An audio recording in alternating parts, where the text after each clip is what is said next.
Ashlie Johnson, and we have Johnny Walker. Welcome to the show, guys. Hi. Well, thank you. Good morning. Yes. I'm very excited to have you guys here because I have just learned about your organization recently through the Children with Special Healthcare Needs Coalition, and I'd like you to talk a little bit about your agency and what your position in that agency is. My name, Johnny Walker, the operations supervisor for the state of Arizona for the Meadows Catalina LLC. We service adults with developmental disabilities in day programs, group homes, and work programs. We have a program in Taylor, a day program in Taylor, and a day program in Lakeside, as well as 2 group homes in the Lakeside area, as well as Tucson. We have 4 group homes and 2 day programs down there that I supervise. Basically, the day programs service adults after they get out of high school that are all special needs, so autism, Down syndrome, cerebral palsy. We have full service care, so if you're in a wheelchair, we take care of the guys that are doing all that, including our group homes. We don't do advanced nursing, but we do up to that. And basically, the day programs consist of, maintaining life skills, learning new life skills, and then the group supported employment programs teach job skills so that the guys can eventually, hopefully, get out in the real world and go to work at Safeway and Walmart and the other agencies or businesses that actually support these groups. We're always on the look for somebody to help support with this. These guys, some of them are they're all intelligent, and some of them are fully capable of having jobs. One of our jobs is to help them work through the behaviors that they do have and can have. The group homes are exactly what that means. They live in a home, and they're full service. There's always staff there with them, and they learn life skills there. They learn how to do all of that stuff, and they maintain those skills. We help them maintain them. And basically, they have their own little we call them apartments, although they're usually in a home. And then they have roommates that they work with, and so pretty much that's in a nutshell. That's what we do. And you said roommates that they sometimes deal with. I've had that growing up too, so it's pretty consistent with life. And then Ashlie, what do you do for? I'm the program manager for the Lakeside DTA. I run the day-to-day operations Monday through Friday. It's a blast. Yeah. Well, I got to take a tour last Thursday of the facility, and it seemed like you guys have a lot of. How many workers do you have per adult? Or because I was like, all these adults I saw like I saw 2 with one lady. I'm like, wow, that's really awesome that this one lady was working with these 2 instead of you see in schools you have like 35 students to 1 teacher. I mean, what is your ratio that you're able to do? Because it seemed like you had a lot of people in there working and helping, typically it's 3 members to 1 staff. That's incredible. We do have some that are 1 staff to 1 member. And you figure out who that is and what the need is, and you supply that. Yeah. Yeah, we do. Basically, you come in, we do an intake, and they do an evaluation through the Department of Developmental Disabilities. So that gives you an idea of if they're highly behavioral, they'll get a one-on-one. So they'll have 1 staff all the time that's with them and works with them. If there's also a medical one-on-one. So if you're highly have a lot of medical needs, say we have individuals that are in wheelchairs permanently, and we get them in and out of their wheelchairs. We exercise them. We help with their physical training. So we help them stretch all that. We have to. We got to work with them. So those are 2, but typically it's a 3 or 3.5 to 1. That's incredible. The group supported employment can be up to 5 to 1. That the guys that go out. This program here in Lakeside is we don't have a lot of highly behavioral individuals. We do have a couple. Most of ours are medical one-on-ones. Tucson, I've got 1 program down there that has 18 one-on-ones that are basically they're behavioral. So that's a very active program down there. It's very lively at times, you know, and the staff, it takes a lot of work to get the staff to where that they can work with these guys, and we do provide the training for the staff. Some staff get it, some, you know, realize that this probably isn't for them. No, I've got staff that have been with us with the Meadows since it started 15 years ago.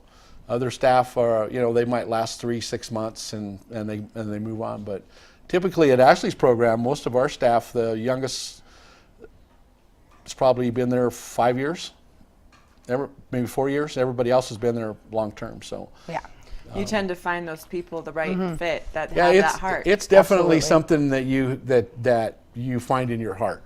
It's not if you're here for the money, then you're probably in the wrong business, Right. because it's a rewarding job. It can be, you know, and as with all things, it can also be frustrating. But you know, our job is to come in and smile and have and assist our individuals to have a good day every day.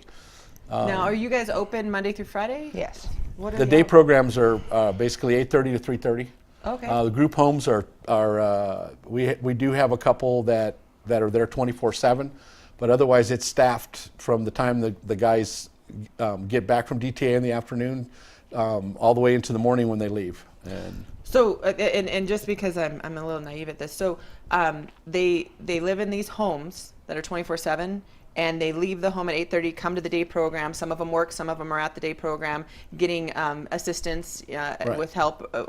When I was there, I saw people working on computers. Yep. I saw a lady sitting down and going over some drawings with them. I mean, I saw people, they were doing things. They weren't just sitting there not getting that attention, which was it was absolutely amazing. In fact, I met Jeff and he gave me a hug and he was a sweetheart. He kept coming in and checking on us when we were talking. So they come there basically to either work or to get their stimulus for the day, or stimuli, or however you say, and then they go back home when it's done if they're in the home program. if they're in one of our group homes or another group home from other agencies, we do have other agencies in the area, and they have group homes that some of the individuals that live there come to our day program, and vice versa. We've got individuals that live in our group home and go to another agency. Or go back to their parents. Or go back to, or their and family. generally speaking, the majority of our individuals live at home. Okay, Or with in there's also another level of that, and it's called adult housing. It's called an ADH, and basically there's minimum supervision, and they have their own room. They have a sponsor that they live with, and that person is responsible for all their medical needs, all their appointments, all of that kind of stuff. But you know, any transportation needs, vacations, they do all of that stuff with them. So. But you know, those are individuals that have learned to be able to deal and cope with everyday stresses and you know, the stuff that we deal with every day that we take for granted sometimes is a challenge for our guys, and it's our job to get them there. There's also another level, it's called an IDL, which is independent living, and they actually learn once they get to a certain spot, and we feel that they can actually live on their own with limited support. They do have staff come in and, you know, make sure they're shopping and taking their medications, and the house is clean and they're doing their laundry, that type of stuff. But they live in their own place. It's their own house. It's not, you know, there's no other. Sometimes they have a roommate, sometimes they don't, but that's their place. So Well, when I started listening to, we were at the special needs meeting that you invited me to, and then I started listening to you explaining what you guys did, and I was like, I need to get you guys on the show. This is amazing information. I need a tour. And I got a tour like a week later. We're on the show now because you guys, not only is your organization, you know, helping them to grow in themselves, but you give them purpose. Yeah. Everybody needs a purpose. And when you brought the group to the meeting that we had, the Children with Special Health meeting, and they participated, and they were so sweet, and they introduced themselves. And then I had one guy come up and show me the stuff that he's doing with the crocheting. Yeah. I don't know women that have done it for years. I mean, I was like, wow, you have a talent. This gentleman makes backpacks, hats, vests, sweaters, Gorgeous. Blankets. It's just and they all come out of here. Yeah. He doesn't follow a pattern. No, it blew my mind. He absolutely is. That's one of his skills, and it's it's a focus point for him, and he does great with it. And he was happy. Yeah. He was showing me all the loves it. stuff, and he was making I think somebody in his family is having a baby, or a friend's having a baby, and he was making a baby blanket, and it was just beautiful. And it's obviously a little girl. He made it pink. Yeah. But and then you started telling me, well, this is how they make money. It's one way they do, yeah. Yes. So They sell their product, yeah. explain that a little, because that was really exciting. Going, wow, this is not just when you think of a day program. I think some people, and forgive me, it's the naiveness of some people. When I thought day program, I'm like, oh, okay, it's somewhere where people can take their family member that has a special need, so they can get looked after or babysat. Yeah. Honestly, and then I went and I was like, oh, this is not that. Yeah. Well, typically, historically, it was a babysitting service for a lot of people, and that's the way that that it was looked at. Well, back in the started in the 50s, but in the 60s and 70s, especially the late 70s, there was a lady that started a company called Aries. Vivian was one of the foremost women in the country that started these programs to open up the schools, take down the fences, deinstitutionalize our guys. So now they're in our schools. They don't go into a facility all by themselves. They're in our classrooms. They have special needs divisions in almost every school that I know of in Arizona. Arizona is number one in the nation for the ability for the individuals that we service to be integrated into the community. We are a model for the rest of the nation. So that's really cool to know that. So we have less restrictions on their ability to do to become independent adults, and that's what this whole thing is all about. So we started when I started this 11 years ago working. I was the DTA manager, which is Ashley's job now. We started off with 7 individuals, and I couldn't stand watching them do ABC 1, 2, 3. Mm-hmm. You're talking about a 40-year-old person sitting down and writing 1, 2, 3, 4, and then reciting the alphabet. And I said, no, there's got to be more to this more to life than this. So we started, making stuff. At that time, they were baking cookies and selling coffee and doing a few crafts. Well, we expanded that into a lot further than that, and they make some awesome crafts and sell them. And then we have a yard crew. We call them the yard crew. These guys, we started off raking leaves and needles, and now they bought their own trailer, they bought all their own equipment, they have all their lawn maintenance stuff from weed whackers, lawnmowers, trimmers. They plant flowers, they water flowers, they maintain properties throughout the White Mountains, private and commercial. We have a janitorial service, we have a candy route, and these guys, this is their businesses. This is how they make their money. They go out and they service these businesses, and the Meadows does all the support, so we have the van and the staff that goes with them, but they buy all their own tools. They go bid the jobs with assistance, of course. They do their invoices, they do their timesheets. All the money that they make is split according to how many hours that individual puts into that job, and then it's just broke down from there. So that was so exciting. When you were explaining that at that meeting we were at, it blew my mind. Yeah. And it kind of came together, especially when that gentleman was showing me all his crocheting, and I was like, oh, that's cool. And then you started talking about what you're doing, and I'm looking at how beautiful the stuff he's doing, and then it came together, and then you showed me some pictures of the stuff that they make. Mm-hmm. The quality is amazing. I'm like, well, I know where I'm going next to get things done for my house personally. And in fact, my mom, I called on behalf of her to get some stuff bid that we're working on that, which I'm excited about, especially in the country club, because they're not there. People leave. And they don't take care of their property, and what a great opportunity to give back to the special needs population, who actually they're harder workers. I don't know, this doesn't sound right, but they work a lot harder than people who do this every day. Right. Like they get those people get complacent. These guys and women are just they're kicking it. Oh yeah, it's the men and the women that go out. It's not just men. We have female staff and male staff that go out with them, and I go watch them. Part of my job is to go and make observations, and then I do evaluations, and then hoping that at one point in time that they can go into a vocational rehab program through the state, and then move on to a full-time paid position somewhere. Mm-hmm. And that's our goal. We've had a couple that have graduated and gone on, and they've moved to the valley and they live in their own place, and they have their own jobs, and that's so when you do, just those little things like that, you just have one or two really big successes, and that's really, that's it. Just it'll tear you up and makes you proud. Yeah, it does. I'm so proud of these men and women. It's amazing. You talked about integrating, and I remember in high school that they did. We integrated the special needs group with us, and I'm still friends with a guy. His name's Boyd. He works out at Safeway. I went to school with him. I graduated with him, and it makes me so happy because he was so awesome in school, and every and then now he's doing that, and he does, and you see that at Safeway, you see that at Walmart. I'm encouraging other businesses out there to bring it, because it's not just I don't want people to think, oh, let me help this person to get a job, because they're going to help you more than you could help them. And that's something that I've started noticing, because special needs, the population, this is new to me. I started this with I got involved because of the grant that I was able to receive for the county.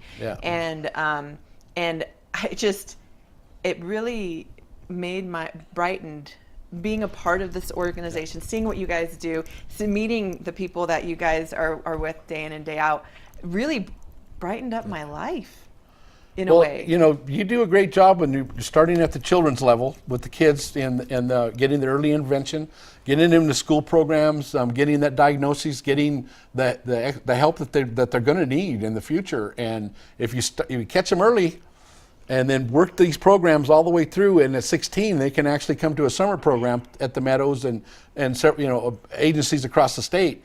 Then they get a chance to integrate with the adults, and they get to work, and they get to it's not just going to an arts and craft school program for 4 weeks. You literally go to, and you can go to work, and you start making your own money, and then you get your own check. The first time you see somebody get their first check, and we take them to the bank and they cash their checks, and it's that's just gotta be amazing. It's just when they're so excited. It doesn't matter how much it is, but it's very exciting for them. So I was excited the first time I went to work and got my first check. Right. Yeah. And it's kind of like, wow. And they're excited every time they get paid. That's different. And they know about when payroll's coming around, so for about a week, that's what you hear every day. Our checks in, our checks in. And so it's exciting to them to make a few bucks and then be able to buy something that is theirs and not something that the state is sending them their SSI through, and then that's where their money comes from.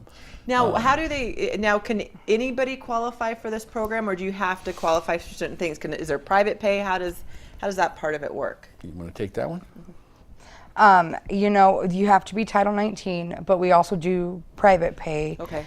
That would just be going and getting evaluated and told yes or no whether you're Title 19 or not through the Department of Developmental Disabilities, of course.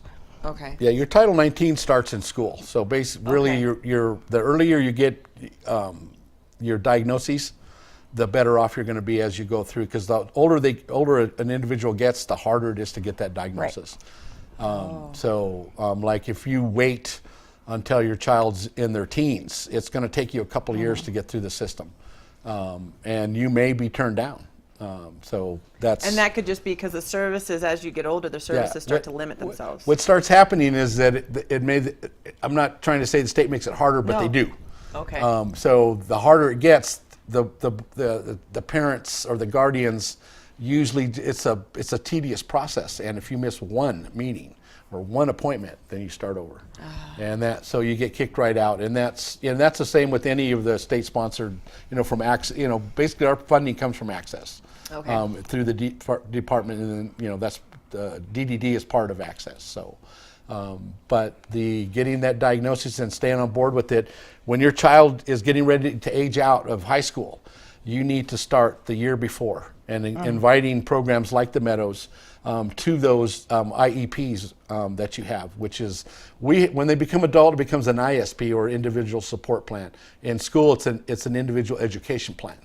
So you need to start inviting these companies like us into those IEPs so we can see what they're learning, where their educational level's at, how well do they read, write, can they do math, all that kind of stuff, so that when they come out and they're ready to go to that program, you're already signed up and ready to go. And they can start, when school ends, you can start the next day, right into a day program. If you wait, it can take 6 months to get into a program. So your individual will be sitting at home for 6 months, and then it's a tedious process. It really is. But if you start in high school before they age out, and the people at the schools have all of that they talk to the heads of the departments for your special ed, and they have all of the knowledge and all the ability to get that done for you. And they can connect them. And they to can you guys. connect. And if not, then go to your DDD support coordinator and ask them for that information for the agencies that are in the area, and go visit. Come by. Yeah.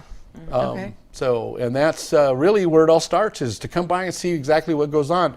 If you're used to the idea of from 20 years ago what a program like this looked like, you're going to be shocked. Oh, Yeah, I was. Yeah, we do 10 to 12 outings every month. That's swimming, bowling, to the park, barbecues, Movies.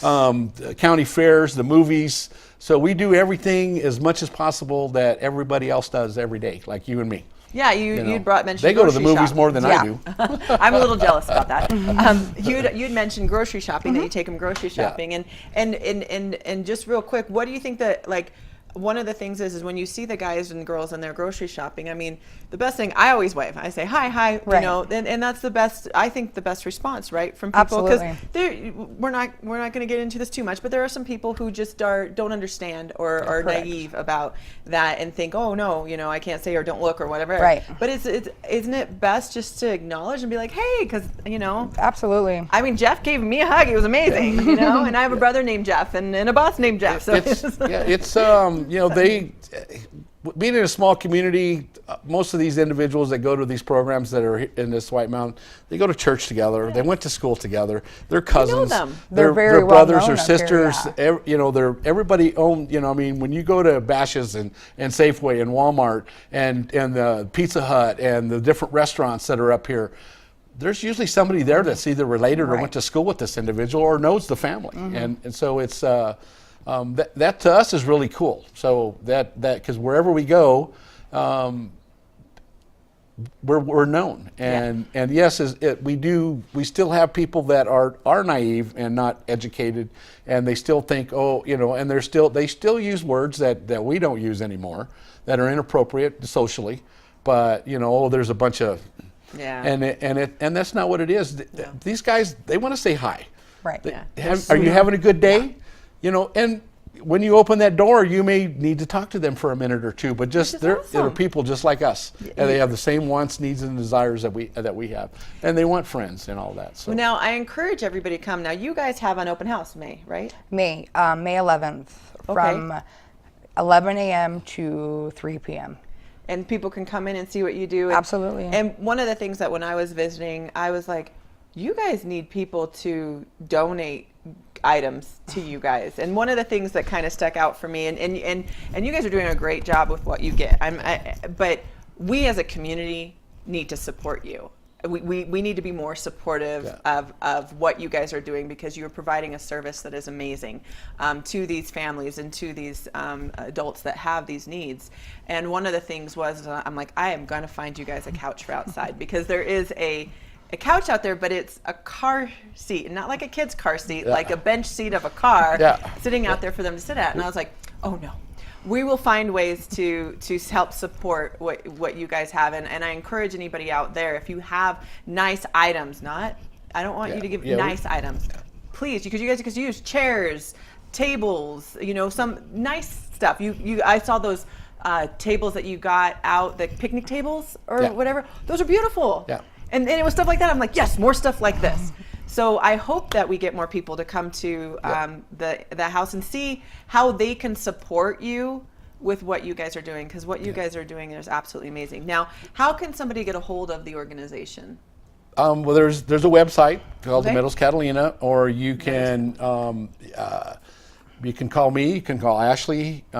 You can we're in the DTA's in the phone book. Okay. My phone number is 928-242-6585, and you know, that's part of my job is to facilitate and point you in the right direction for whatever questions that you have, as well as training and taking care of any internal anything that goes bad. If there's an issue like medication issues, that's one of my big deals. Is one of the things that you'll have seen in the past is over medicating.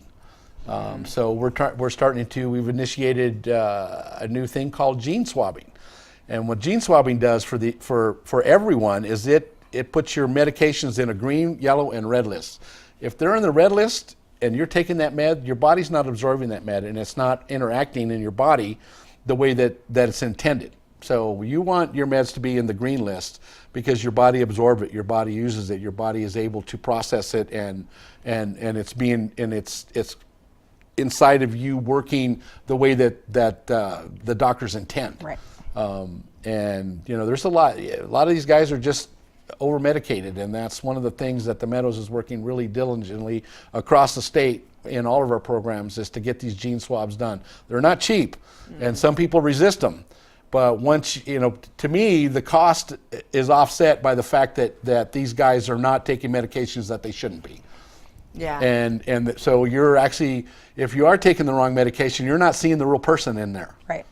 No, I've seen that even with people And so who don't have special we needs. want that. We want that personality. We want who you are to be able to exhibit and come out and be who you can, best you can be. Basically, that's our goal. You guys are doing that, and you're doing an amazing job. And I am an advocate now. I saw it with my own eyes. It's a beautiful thing, and I got to meet a lot of the beautiful people that you work with, and I want to thank you for doing that. And I hope that everybody out there can see how important it is to support the Meadows Catalina. And I want to thank you for watching Safe and Sound, and we'll see you next month.